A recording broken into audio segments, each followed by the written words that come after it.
Hey everybody, I'm Nick Layton. And I'm Leah Bottima. And we're the hosts of Were You Raised by Wolves? Each week we try to make the world a kinder, nicer place. Well, that's the idea, at least. I mean, we try. Have you ever wondered what to do if you're ghosted? Or what to do when a friend asks you to borrow money? Or the proper way to eat Cheetos? You know, the big questions. So please find Were You Raised by Wolves wherever you listen.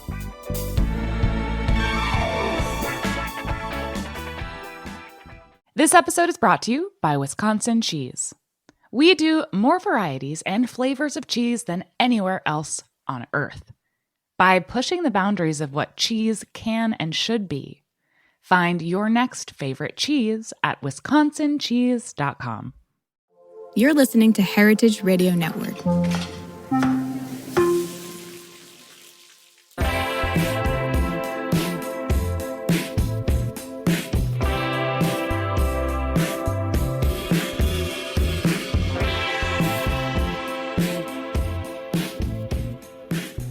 Hello, everyone, and welcome to Cutting the Curd on the Heritage Radio Network. I'm your host, Kara Warren, and today on the show we have Joe Solonia, co-host of Cutting the Curd and Director of U.S. Sales and Marketing for Gourmino Affinage and Selection.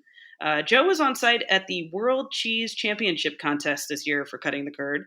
His mission was to unveil what the competition was like for our listeners, and we got a little bit of a surprise with our coverage. Joe, welcome back to Cutting the Curd. You were there in real life. How does it feel to be able to have traveled to Wisconsin and covered the World Cheese Championship cheese contest? Hey, Kara. Thanks for having me on as guest. It's kind of a mind-bending experience to attend that contest and then come back and talk about it. It's a lot to digest, but my main reason and mission was to really understand how this World Cheese Championship contest in Wisconsin works and what makes the contest tick, and even contrasting it with another popular contest, which is the World Cheese Awards, and they often get confused. Yeah, that's one thing. I mean, you and I were joking about back in behind the scenes here for this one. We were kind of talking about, I was calling it the wrong thing for a second, and you were like, wait, no, it's the World Cheese Championship contest versus the World Cheese Awards, which is something that takes place in Europe. The first is something that takes place in Wisconsin. And so I guess through your research, through your travel to the competition, how would you describe the importance of this competition that takes place in Wisconsin? Well, I think any contest is great for the world of cheese. I think it helps when they provide feedback to the cheesemakers. There's sometimes something very favorable to understand that was going great for the cheese in that moment, on that day, through all the judges' experiences. But the two contests are very, they go about things in a very different way. So the World Cheese Championship contest is held biannually in Wisconsin, and that's with a set team of 54 judges. And each contest has about almost the same amount of entries, 3,000 to 4,000, give or take. And so on the one hand, in the World Cheese Championship contest, you have 54 judges, and you have, I think it's about 56 categories. And on the World Cheese Awards side, you have something closer to 200 guest judges and many tables broken down with a certain amount of cheese per table, somewhere in the neighborhood of 50 to 60 cheeses over a span of maybe 90 or 80 tables. And they're just broken down differently. But I think the importance of these competitions is really a wonderful thing for the people who have their purpose and vision behind their project, which is many times their life work, which is cheese. So it could be very gratifying to earn an award or gold medal award for a category in either championship or silver or bronze, and to understand maybe how to always improve your work, which I think is the goal of most of us in cheese, is to always ask ourselves what can we be doing better. So I find personally, I like the fact that they exist. In the world of like art, there's the artistic approach where art is art and creativity is what it is. And that can apply also to any creative art form, which I put cheese in. And so therefore it may go against that philosophy a little bit, but as far as getting to understand the technical aspects of what can comprise a well-made product, these competitions are really fantastic. Yeah, no, and I think that's something that came across in a lot of the small, cool interviews that you got while you were at the competition. One of the clips that I really liked was with Grace Atherton.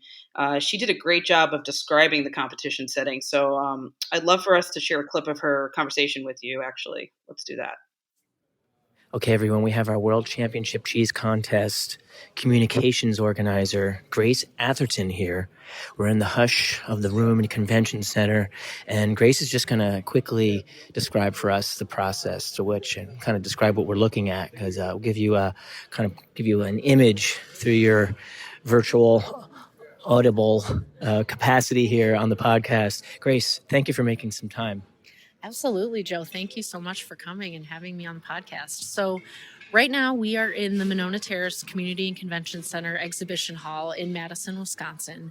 And in this big, massive exhibition hall, we have big, long tables with wheels and wheels and wheels of Gouda and Parmesan and all different types of cheeses laid out. And our judges are going through those down the center of the floor. And then all along the perimeter, we also have tables set up where the remainder of our 53 members of our judging team are evaluating a total of 3,302 entries in this competition this year. And this is day 2 of that, though, right? This is day 2, correct. It started yesterday with about 8 hours of judging all through the day, and now we're on day 2, and then tomorrow we narrow it down further to eventually find the world champion. And how many judges are there? We have a total of 53 judges, and they come from all over the world. I'll have to verify the number, but I believe it's 19 countries and probably a couple dozen U.S. states. They really are representing the dairy processing industry from all over the world. Right, many of them are cheese graders. Some of them are food scientists. Some of them are cheese makers, maybe, or ex-cheese makers. A lot are have had a career in the cheese industry for a very long time. They are, as you said, cheese graders, cheese buyers. They are quality professionals, so they really know what they're doing. They have a lot of experience grading cheese and evaluating it on technical standards. And then we have our volunteer team, which is where we welcome members of industry, a lot of cheesemakers on that team, a lot of folks that work for supplier companies that are just here to help support the event, and they give so much time and effort to support that judging process. Yeah. And I'm seeing whole wheels, so that's a requirement, isn't it? A whole wheel entry, or can a cheese producer submit a cut? Yeah, we do see we see entire wheels come through. I think that's a requirement. I think I heard that's a requirement. Yesterday we had 200-pound wheels of Emmentaler and Swiss all laid out in display. I wish I could have seen that. It would have been like seeing a UFO invasion or something. It was very impressive. So yeah, we see whole wheels come in. We see 40-pound blocks come through. All different forms, all the way down to, tiny individual wheels of Camembert and Brie and smaller cheeses like that. It's amazing. And I mean, to see all this happening, so what we're seeing is we got velvet ropes behind a couple tables of what looks like to be maybe a Gouda category on one table, and maybe an Alpine or smear ripened cheese on another on another table possibly. And then you have you've opened the doors to the public, I see. So you have maybe 100 or so, maybe more people in here to taste and enjoy.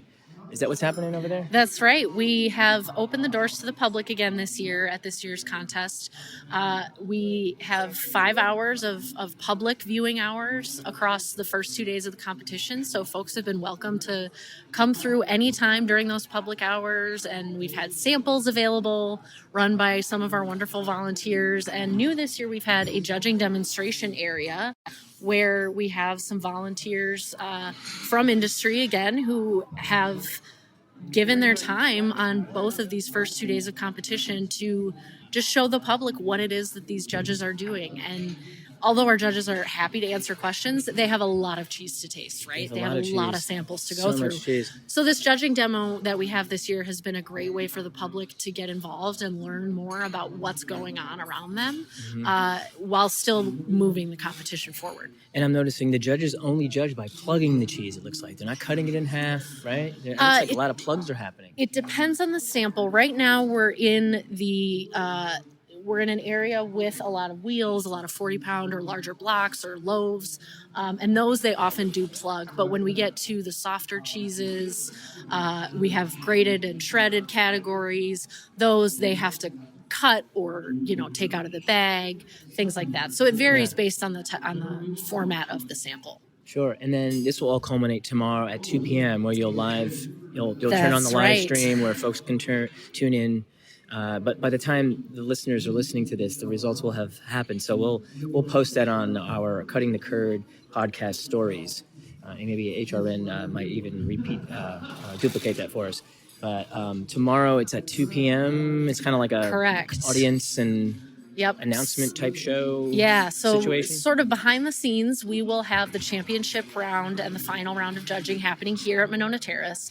Those are not open to the public, but what we'll be doing is having all of the judging team will go through the first place winners from each class, and they'll narrow that down. They'll reevaluate all of those together and narrow that down to a top 20.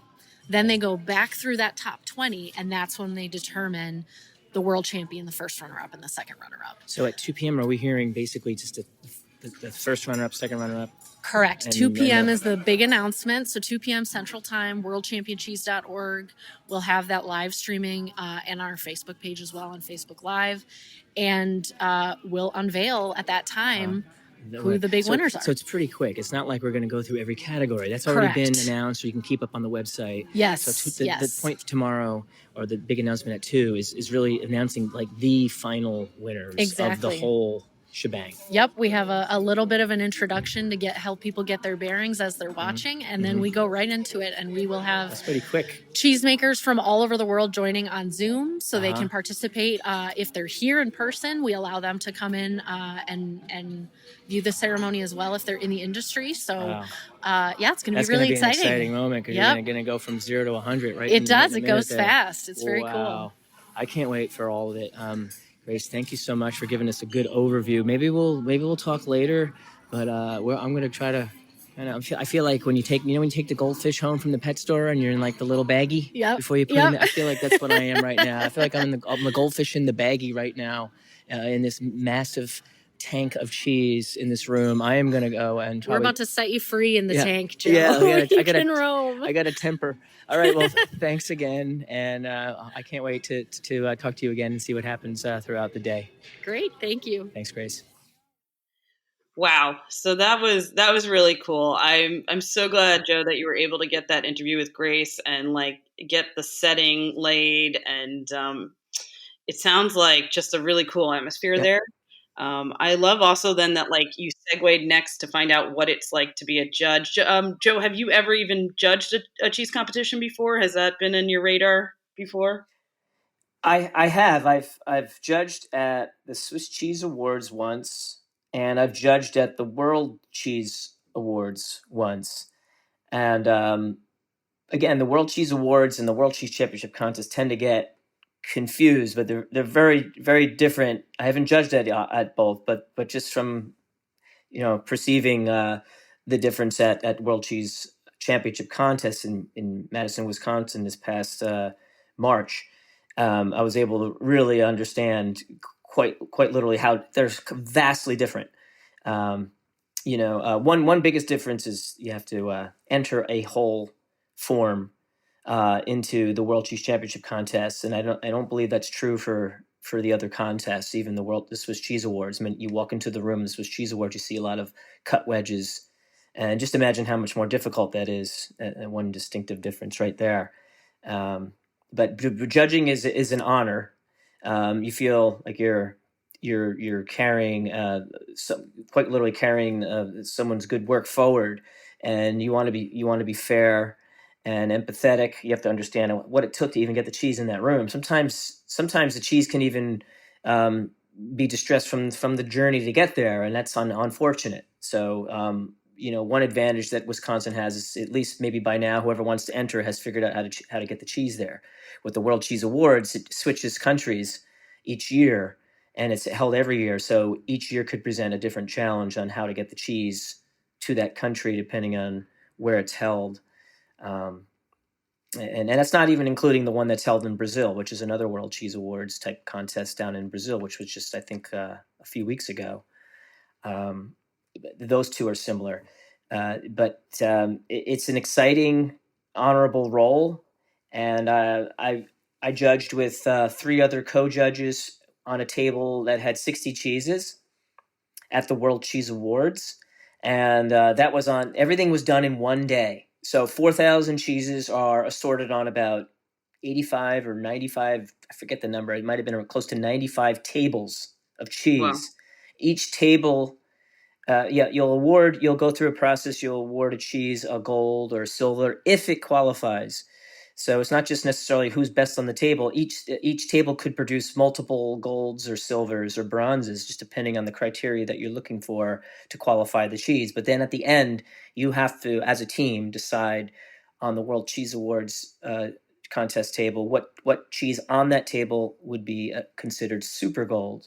So then that produces 96 super gold winners. And then out of the 96 super golds, those are then judged by a grand jury of 16 more experienced cheese professionals that choose their favorite 16 out of the 96. And then out of those 16, they'll describe their favorite to an audience, and they put on like a show. And then there's a judging process within that hour and a half or so time, and then that produces the winner, the runner-up, in third place. We're contrasting that with the World Cheese Championship contest. Each class can only produce one gold winner, and only that one gold winner can go on to be the top. It's a rough number of about 100 cheeses. The 100 cheeses are then judged in a more instinctual manner, where each cheese is tasted by the 54 judges, and each team will put a chip down on their favorite for the table of cheese that they're tasting. So that'll produce, in that process, the top 20, and then the top 20 are rejudged all over again by all 54 judges to then be awarded only for its attributes, not for detection of flaws, for its attributes of flavor and condition and appearance. And then the third and second and first places are given out. But so in knowing that, I wanted to find someone who was experienced in that I knew, maybe that I could, like, there might have been someone there who might have been doing it since day one, but I tried to find a judge that was experienced in maybe both, but at least in Wisconsin for the World Cheese Championship contest, who could, be fun to interview. And I was lucky to find somebody. Yeah, a very special somebody. You were able to get an awesome interview with Kathy Strange of Whole Foods. I'm glad that you found her, because she is she's one of the most experienced judges we probably have in the cheese industry. Absolutely. So with that, I'd love to play the clip of Kathy Strange and the importance of judging. This was done right before when I interviewed Kathy, it was right before the final moments, before they had the announcements of all the finals. So that there's kind of like a tension in the air that's hard to describe. So I'll just preface by saying that. Okay, here we are with Kathy Strange. Kathy, thanks so much for taking a couple minutes to talk with me for a little clip here on Cutting the Curd. Kathy, this is not your first time. How many times have you been judge at the World Cheese Championship contest?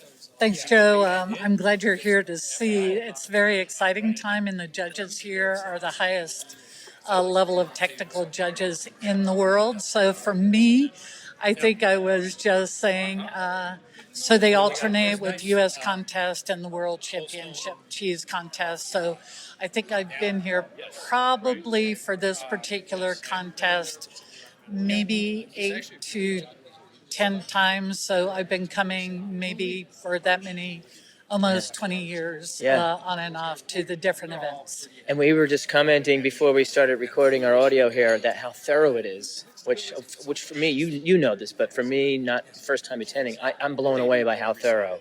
It's so detailed, and really the expertise and knowledge down to a hundredth of a deduction and bitterness, and really knowing the expertise, knowing across all classifications what what that cheese is meant to be when it's technically sound, and the flavors that are meant to be there. That expertise is so high with this judge contingency. I'm just proud to be a part of it. Wow, that's really that's I think the biggest insight here, like you said. So each cheese has its kind of a profile or class, and then you're judging, speaking to that, taking it into consideration on some level.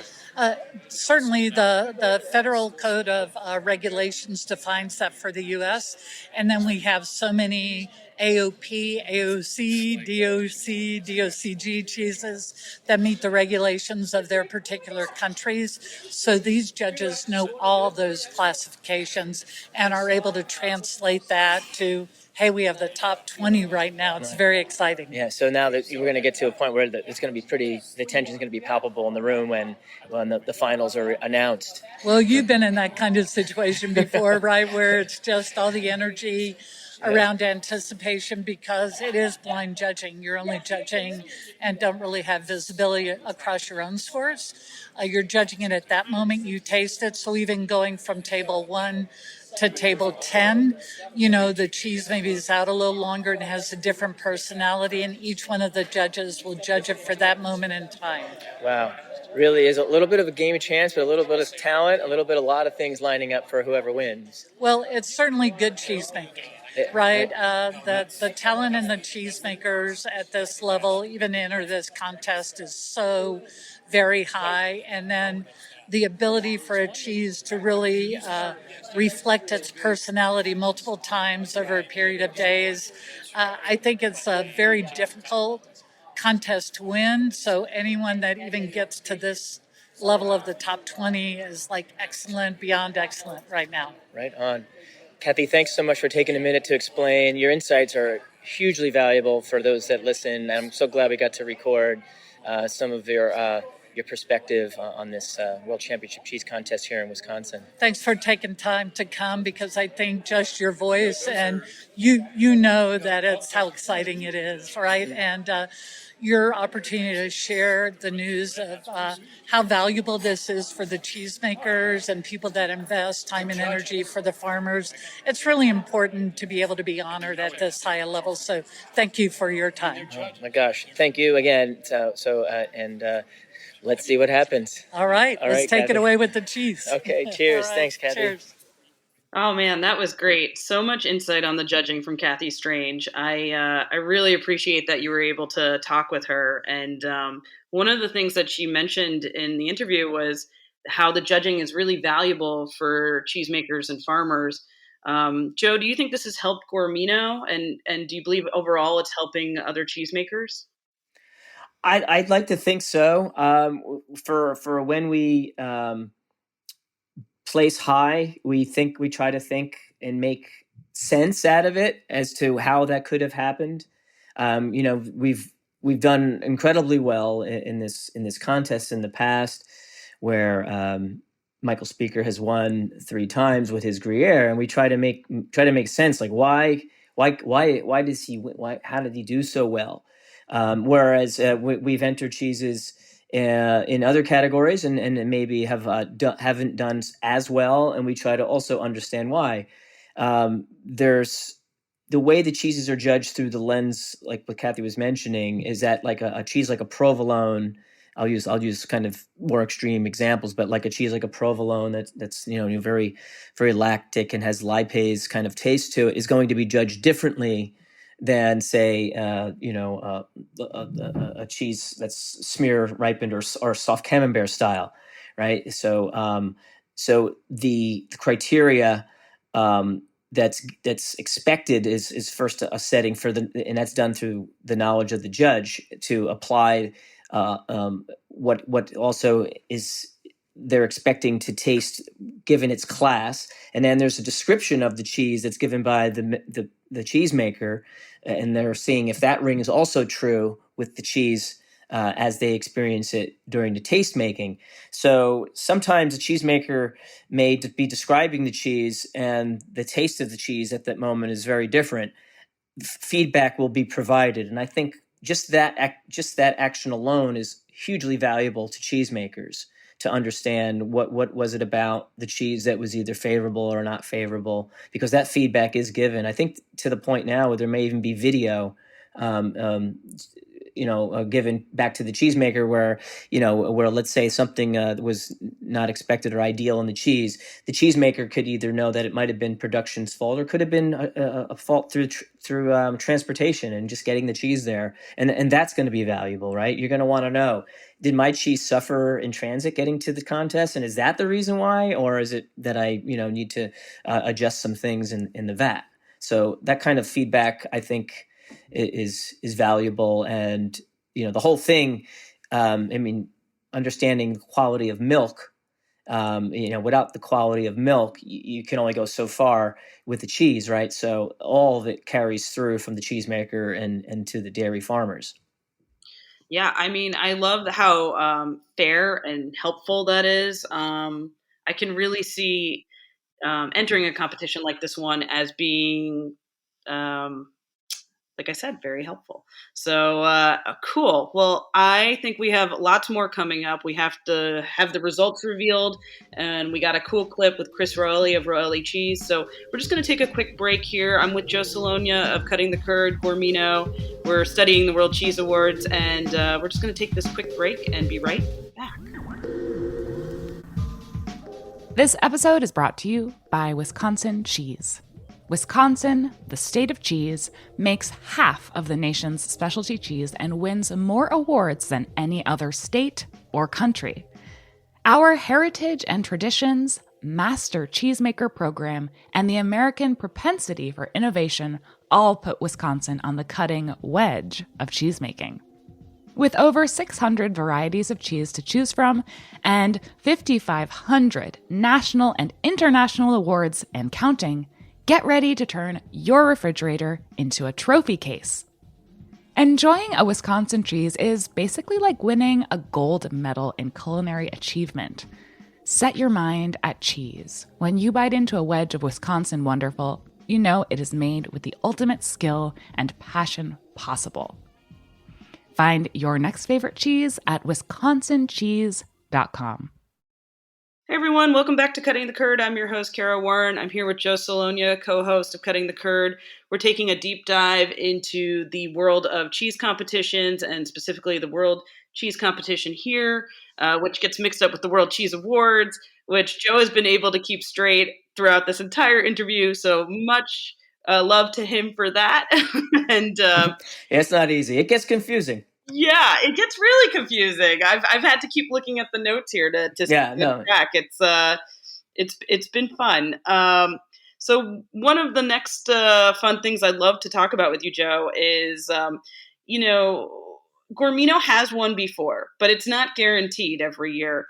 But for this year, did you feel like the Gormino cheeses were going to be potential winners? How was your feeling going into this? Well, I had my attention on a blue cheese that we entered, which did very well. I think it might have come second in its class for whatever class of blue that it was in. So I had my attention on the couple other the specialties, like a rock flour we entered, and it did well. But I knew Hornbacher was entered. I knew our Gruyères were entered. I knew our Emmentahlers were entered. The Emmentaler, we always want to. We're hoping it'll take a gold for our first place for its class, which is what they call gold, or at least a top spot, and then that would make us happy just to get golds in the top spots. Really, you get notified right away because that means that you're like still in quote unquote in the competition on day 2 of the judging. To be put into the finals, so if you get a gold for your class, which means you finished first in that classification, you were going to that right there, that's a fantastic thing that you can say, for that class that you finished top, and then you're put into a pool of the other top performers, and then you're judged as a group. And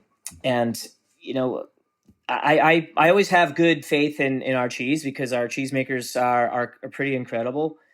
And but I like to know that it's just anybody's game, because there's the third runner up for this cheese competition had 2 cheeses in the top 20. Wow. And that's the farm at Doe Run, and they also took first at the ACS. Just as one example, it's really, and all these things are decided by like these hundreds of points sometimes. Like the difference between the second runner up and the first runner up was literally 100th of a point. How they get to that? Well, it's an average of 54 judges, and when you do the math, it was 100th of a point. Wow. So it's just that simple. So those kinds of things, it could really just be anybody's game. So I'm just profoundly proud, to just be there, and I'm also humbled to know just so many great cheesemakers and cheeses around me. So walking in and being there is very, very, for me, very humbling. And I was there for cutting the curd, so I knew that I had heard that Guarmino won 2 golds, and so there was 2 in the top, I'll call it 100, to see if we made the top 20. And then I learned that Hornbacher made it to the top 20 out of those 100. Wow. Cheeses. Yeah. So you were probably, as you're there for cutting the curd, you're actually like, oh my God, what's going to happen? Like, we could be you're in the top already. That's like an amazing feeling. And here we are, you're recording all of this. I'm excited, for you to keep going along in the story here with this. But the next thing I want to bring up is actually the cheesemaker's perspective of the competition, which you were able to score an interview with Chris Roelli of Roelli Cheese. He's a cheesemaker based in Wisconsin. So let's take a quick listen in on what Chris had to say. All right, now I just had the good fortune of running into Mr. Chris Roelli here, who, if you don't know, he's famous for making Dumbarton Blue, Red Rock, what's the other one? Little Mountain. I should know this, but excuse me for not being able to rattle off your incredible range of cheeses. But you, Chris, how are you doing? And good to see you. And tell us why you're here. Do you have some horses in the race? Yeah, I've got 6 entries in this year's competition. Had one judged yesterday. It didn't win, but it judged well. And then 5 of them are being judged today. So it's kind of been bouncing around watching, and it's blind, but it's always nice if you can catch one being judged. You know what they're looking for, and what kind of that perspective of it helps you make your cheese better sometimes. I never thought of that. That's a great insight to think about for cheesemaker, and you're like walking the show quite literally.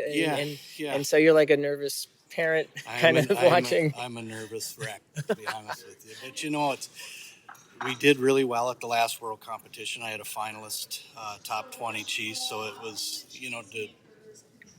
Which cheese? It was the Red Rock. Okay, and to keep that up is hard, especially in this. But to be in that conversation amongst the world's best is absolutely an honor, and something that I don't take lightly.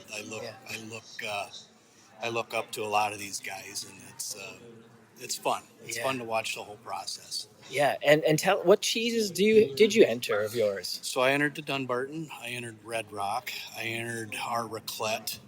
I entered our Little Mountain, which is our version of Appenzeller, and then I did a cheese called King's Ransom, which is a partnership between myself and Caroline Hesse Cheese out in New York, and that was one of the carryovers from the Crown Finish Caves days. Okay. And so there was 6. The House Select Cheddar was one of them, our Cave Age Cheddar, and I think that covers about all of it. And how many cheeses do you typically make? Like how many different styles? Or on average, with my own retail store, I keep some recipes at home that I don't distribute. I just sell at my store. But on average, in a year, I might make 15 different styles, just to kind of keep something different at my shop. We distribute 4 nationwide, Yeah. and the rest is either cheese curds or something more Yeah. local. And that's a good reason to come to Wisconsin. Where, what town? Yeah, what town again are you in? We're in Schellsburg, so and how far about out is that from here? it's about Madison? an hour and 10 minutes. Okay. It's south of Darlington, 7 miles, and 5 miles east of Schellsburg. We're in the country. We're a country intersection cheese plant. Yeah. And yeah. Yeah, and you have how's your milk managed? Do you don't mind your own livestock? You work with some dairy farmers, or Correct. I work with a dairy farmer. Okay. And I get my milk from one family farm. I buy it through their market, which allows me the opportunity to, when I don't need the milk, I don't have to take it. And Okay. that's why I do that. But I have when I get the milk, I pick it up myself, so I'm on the farm. So I have that conversation with the farmer quite regularly about what they're feeding, how things are looking, as far as health-wise and things like that of the animals. So it's a unique relationship. A lot of times I've heard somebody say it's farmstead without the farm type thing, because it's one cow farm. to consumer control. Yeah, okay, cow to consumer control. I like that. And I think of anything, a cheesemaker has to have high quality milk to do the best job that we do, and I feel like I have that. And I think the history of what we've done and the competitions kind of show that. If you got great milk and you don't screw it up, you're going to make some pretty good cheese. Amen to that. Cow to consumer control. Did you come up with that? No, that's I've heard that. Somebody said that, and I've kind of ran with it. Yeah, that's a great. Essentially, it's a good explanation of what we do. It really kind of paints a picture, doesn't it? Yeah, yeah. And it's no small wonder, along with your talent, why your cheese is so great. Wow, thanks. You're too kind. Oh man. Hey, good luck with the announcements tomorrow and later tonight, and I hope to see you on the stage, man. Thanks, Joe. All right. Cheers. Thanks for making the time. Thank you. Anytime. Right on. That's awesome. I really loved what he had to say about the quality of milk, and the cow to consumer quote was awesome as well. I mean, Joe, how did you feel about talking with Chris? Oh man, I'm Chris is he's one of my idols in the cheese world. I mean, I've had the pleasure of selling his cheeses. I've had the pleasure of eating his cheeses. I have yet to visit. That's when I was asking about where he's located. Really, what was going on is the wheels were turning inside my head. Like, can I find a way to make some time to go there after this, or is there time?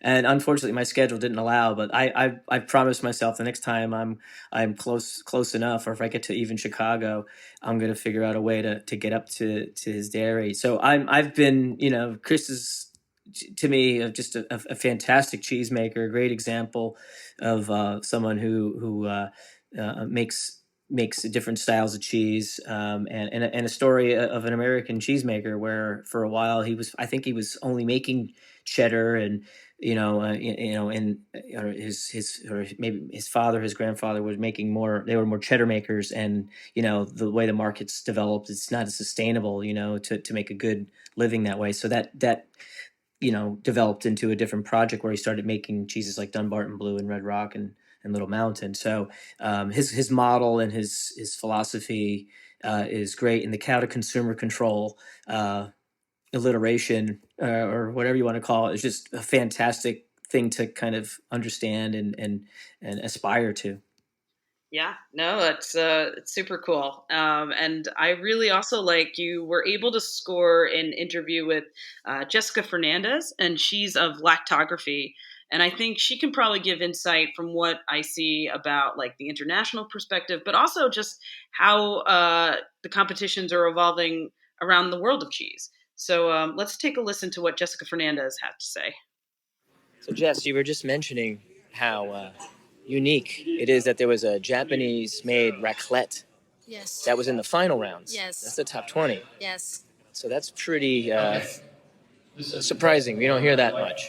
No. And then you were mentioning some other things. Oh, yeah. So what I was telling you is that I find mesmerizing how Japanese cheese has evolved to our eyes, because I don't know the whole story from the inside or how they start the industry. But it's nice to see that they're writing a story, and I have had the opportunity to see the cheeses and to try them over the years. And I think right now they're at the point of polishing the cheese making skills, and the cheeses that they are producing are amazing. I also know that it's very hard to find them and to buy them outside Japan. Yeah. I don't think anyone in the US is buying them. In Europe, I think probably just one or two stores.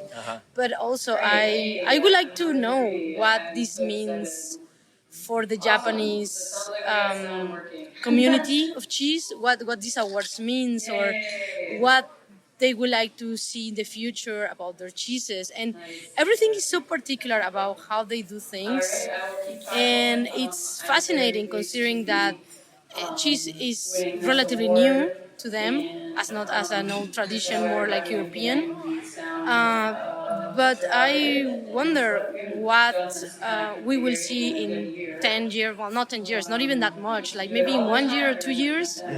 Maybe we will see a world champion comes from Japan. And for all we know, it could be today. We don't know. Yeah, we don't know yet. It could be today, but it will be nice to see how the styles evolve. And that's also the other thing, that how you decide what's your personality, your identity as a cheesemaker when you bring knowledge from a different part of the world. I know they have a heavy French influence, so I always wonder if that is the style or that's the flavor that they're aiming for in their cheeses. When I try like a cheese that is not like from the normal, well, not normal, from the most common places that we know the cheese come from, so like Europe and the US that I'm more used to.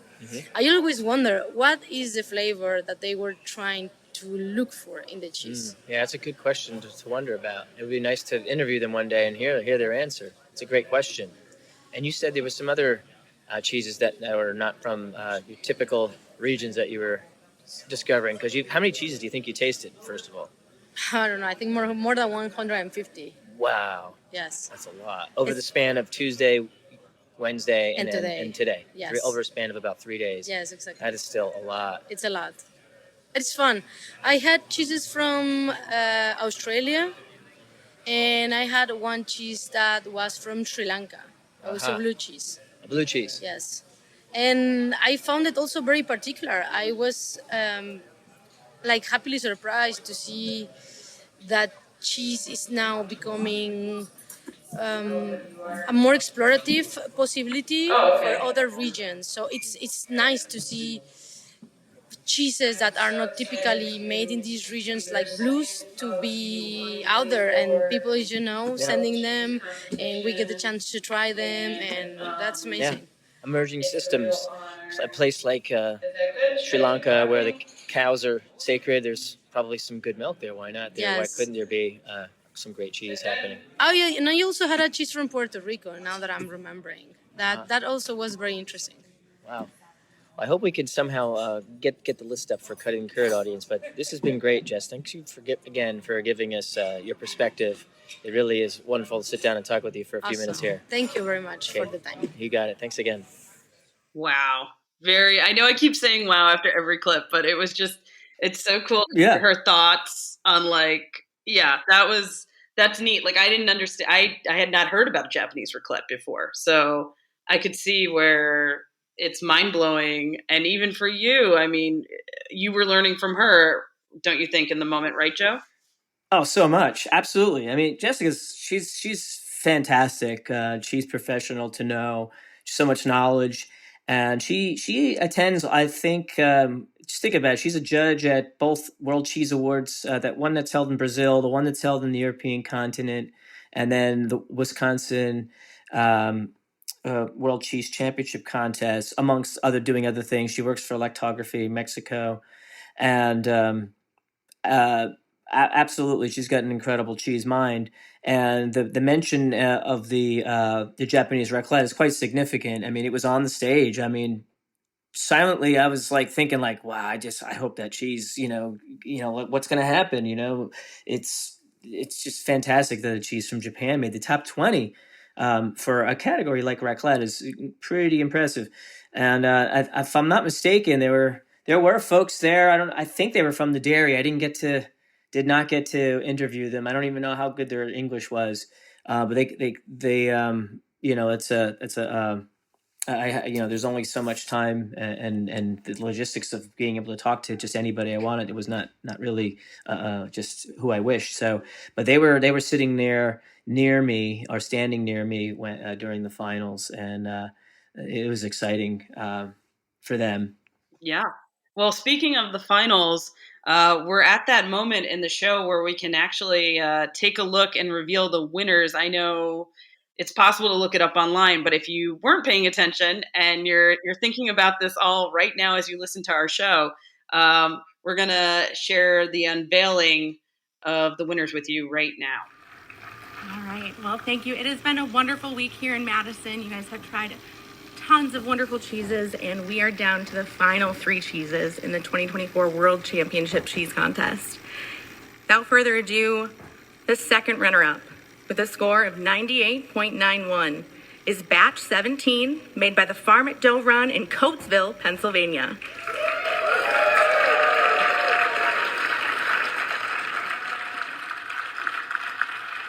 The first runner-up in the contest, with a score of 98.92, is Archicas Vintage Lot 18, an extra-aged Gouda made by Dutch cheesemakers in Friesland, Netherlands.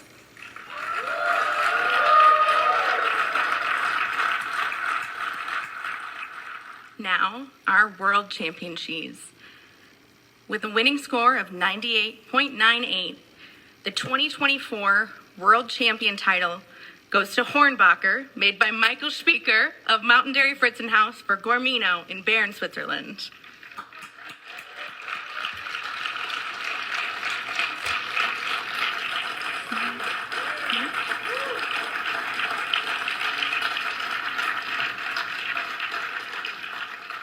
And here in person, we have Joe Salonia with Gormino, and online we have Roland Sally from Gormino as well. So I'll let you have the microphone. I am at a loss. Roland, are you there? I think you should start. Can you hear me? No, it's up to you. It's just an honor and such a humbling experience for me to even be here. I'm Gormino's USA employee. Roland grew up in the dairy, and his parents developed the Hornbacher recipe. I'm incredibly humbled to be amongst so many great cheeses and people and cheese minds. It's just beyond words to be experiencing this moment right now. So I'm incredibly moved, but mostly through the emotion of understanding what it means for all of the cheesemakers and all of the judges and all of the talent it takes to make this type of event happen. It's an incredible amount of energy and purpose. Many of us in this room are blessed to do the work we love, and we're a product of, I think we're living our best lives here in cheese. So I'm incredibly honored to, on the behalf of the Gormino team, and of course Michael Spieker and Roland. I can hear you. I can't see you. Please say something. Okay, then I will take over from you. Thank you, Joe. Good evening, everybody from Switzerland. For us, it's a huge success to win 3 times in a row with the same cheesemaker in Wisconsin. Wow. So, Joe, congratulations on winning. I mean, it was like, I know you weren't sure. It's so cool that it happened and that you were there you recorded all of this as you were there. I mean, how thrilling was that for you? It was beyond thrilling. I mean, I was thrilled. I almost cried. I don't know if you could hear it. Like, it's just, I don't know what else. I don't know if just I got emotional because it's just I feel very lucky to represent the Gormino cheesemakers, and it's almost like, who am I to be up here? I'm just like some guy from New Jersey over here, just like I'm just hanging out talking to people. Like, like what business do I have to be on this stage? So there's like, that's kind of the vibe for me. Like I really am almost like proud and almost like I'm just a connector. That's all I am at that point. I'm a connector, accepting the award on behalf of Guarmino and Michael Speaker. Michael Speaker, I mean, this guy's a wizard. He won. That was his fourth time. This time with Hornbacher. The other three were with his Legriere AOP. But Roland went on to talk about how the selection of the wheel was finally done by Michael to enter. So he had a good instinct on what to. I guess he has a good instinct every time on what to enter because Right. it's like 3 times in a row. It's insane. I don't even know how to explain it other than it's just like it's good. It's good cheese and it tasted good it also is maybe sturdy and travels well. Maybe that's an advantage for some a cheese in that style. I don't know, but it's certainly. I don't want to diminish the incredible feat. No, and it's obvious that Michael Speaker has a certain charm or knowledge of what the judges will like at this contest, and it's just like you said, great cheese. I mean, you can't make this stuff up. Joe, I just want to say thank you for sharing everything that you did for this episode. It was a lot of work, and I think you did like the best job ever finding these interviews and telling your story about this year's World Cheese Championship contest. So thank you for bringing it to Cutting the Curd.